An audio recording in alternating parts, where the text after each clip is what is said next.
बस्ती माता की।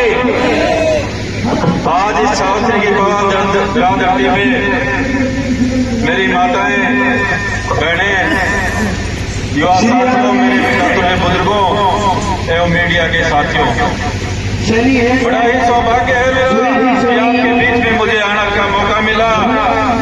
गौ माता के आशीर्वाद से मैं आपके बीच उपस्थित हुआ। गौशालाएं उदयपुर वाटी विधानसभा में बहुत है। मैंने भी पता किया है, मैं काफी सालों से संपर्क में भी हूँ।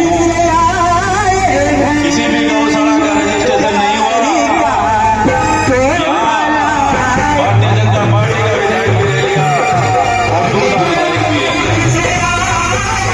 किसी ने विधानसभा में इस गौ माता का मुद्दा नहीं उठाया। यदि वो मुद्दा उठा देते तो आज मुझे आपके बीच में आने की शायद जरूरत नहीं पड़ती।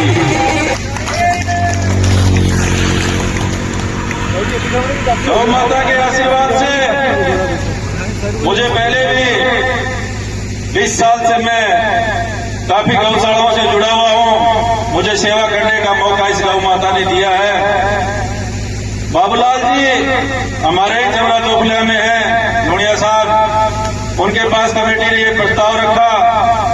मैंने कहा मैं जरूर आऊंगा और गौ माता का जो आशीर्वाद रहा वो मैं जरूर पूरा करूंगा। इस गांव के बड़े बड़े लोगों को ही नहीं, उदयपुर वाटी विधानसभा के लोगों को, इन बड़े बड़े लोगों को बेवकूफ बना के वोट लेने तक का काम जानते हैं। इससे आगे का कोई काम यहाँ के नेता नहीं जानते।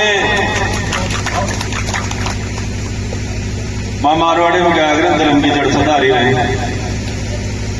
जो धर्म करेगा वो पाएगा, चाहे वो संदीप सैनी हो, चाहे राम कुमार हो, चाहे लक्ष्मण हो, कोई भी हो। मैं तो अपने आप को बहुत सौभाग्यशाली समझता हूं कि आपके बीच में मुझे आने का मौका मिला और मुझे बार बार आप लोग बुलाते रहे, तो मुझे इन गौ माता का आशीर्वाद मिलता रहे। दोनों ही लोगों ने इस उदयपुर वाटी के विधानसभा में एक रोड बना हुआ है, एक गुंडागर्दी मचा रखी है।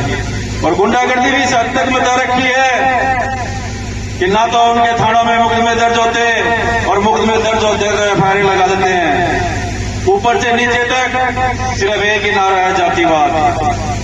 चाहे पुलिस में देख लो, चाहे प्रशासन में देख लो, इन चीजों से काम नहीं चलेगा। इनसे बाहर आप लोगों को आना ही पड़ेगा।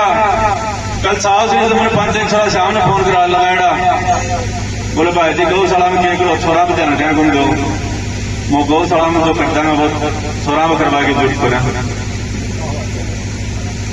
तो लोगों को गुमराह करते हैं। अरे बोले वो गौशाला में बुला रहे हो, वो वोटा खातिर आ रहे हैं। वोट आदमी अपनी इच्छा और मानसिक स्थिति को देखते हुए देता है। उसका जहां दिल बढ़ता है वो वहां वोट देता है। वोट किसी के मांगने से या किसी के पास जाने से कोई वोट नहीं देता।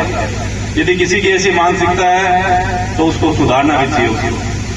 लोगों को ग्रुपों में बांट के उनके ऊपर केस मुकदमे दर्ज कराए जाते हैं। उनको भ्रमित और गुमराह करके उनके परिवारों में झगड़े करवाए जाते हैं। मैं ही नहीं, उदयपुर वाटी का हर आदमी इस चीज से दुखी है। और आप लोग सोचोगे तो आपकी युवा पीढ़ी है उसको सही दशा और दिशा मिलेगी। क्योंकि मैं फिर कह रहा हूं कि धर्म की जड़ हमेशा हरी रहती है। मैंने भी एक आपके आशीर्वाद से, जनता के आशीर्वाद से मंदिर बनाया। मंदिर बन के तैयार हो गया, कार्यक्रम होना था। एसडीएम साहब ने परमिशन ही खारिज कर दी, बोले तो प्रोग्राम ही बने हुआ है। आज भी साहस नहीं करा, बोले भाई जी गौशाला में जा रहे हो तो गौशाला को रजिस्ट्रेशन ही करें। मैं बोले वो रजिस्ट्रेशन नहीं होगा तो गाय तो ही गए, बोलो गाय तो ही मत वो गाया खातर जा रहे हो, रजिस्ट्रेशन तो होता रहेगा। तो इन लोगों को, आप लोगों को सिखाना पड़ेगा कि धर्म में राजनीति नहीं चलेगी। और जिसने धर्म से राजनीति की है उसकी 7 पीढ़ियों का नाश भगवान शंकर ने हमेशा किया है और आगे भी करता रहेगा। राजनीति करने के बहुत तौर तरीके होते हैं, सभी लोगों को आते हैं। जो नेतागिरी में आते हैं और धर्म के नाम पे जो राजनीति करता है वो कभी भी सक्सेस नहीं होगा। मैं आज वापस इस सावश्री की धराधरती से कह के जा रहा हूं, धर्म के आड़े और धर्म के बीच में जो लकड़ी डालेगा उसका भोलेनाथ कभी भला नहीं करेगा। लोगों को गुमराह करके 5-4 साल पहले तो फिल्म में एक बात सुनी होगी, बोले मन तो जाटा का बोटी बन जाए साड़ी वगैरह से काम कर दूंगो कही गे बिल्कुल सही है बात। पाछ अब रे अकेले से कहते डोलो बोले मारिया का भी पहुंचाए पापलो गोदरा का पहुंचाए जरा आप देख लो देखेगा चाहिए। मतलब हिंदुस्तान की राजनीति में ऐसी समाज में सबसे बड़ी नेता हुई बहन मायावती, जिसने इस समाज को जगाने का काम किया। उत्तर प्रदेश जैसे बाहुतुल्य क्षेत्र यादवों का उस क्षेत्र में मुख्यमंत्री बन गए अपने आप को और अपने समाज की एक मिसाल उसने पूरे हिंदुस्तान में पैदा की। उसको राजस्थान की विधानसभा में यह कह दिया गया कि बातों बिका हुआ तो रुपये दे के टिकट लाए हूं। मतलब जाट बिन चाहे गुना माड़े बिन चाहे गुना ऐसा बिन चाहे गुना जहां चाहे गुणे, तो उनको भी ये जनता इस बार दोनों को ही सद्बुद्धि दे देगी, क्योंकि जो बुरा करता है उसके साथ बुरा होता है। ये बात किताबों में भी पढ़ी है और साक्षात भी है। क्योंकि फिर मैं कहूंगा धर्म होता है, मतलब लोगों का मंदिर ढुआने का काम करा, कब्जो कर लियो जमीना पे, फिर के अलावा कुछ ही करया खुद कब्जो करे वो बढ़िया, और लोग कर ली गौशाला का बाउंड्री कर रहे हैं। बोले अरे बोले कटाने में एक कोन्या माना हाईकोर्ट तक लड़ाई करनी पड़ी कि यह जमीन गौशाला की है, जमीन गौशाला की है, और फिर कब्जो करे वो कहने को दिखा है।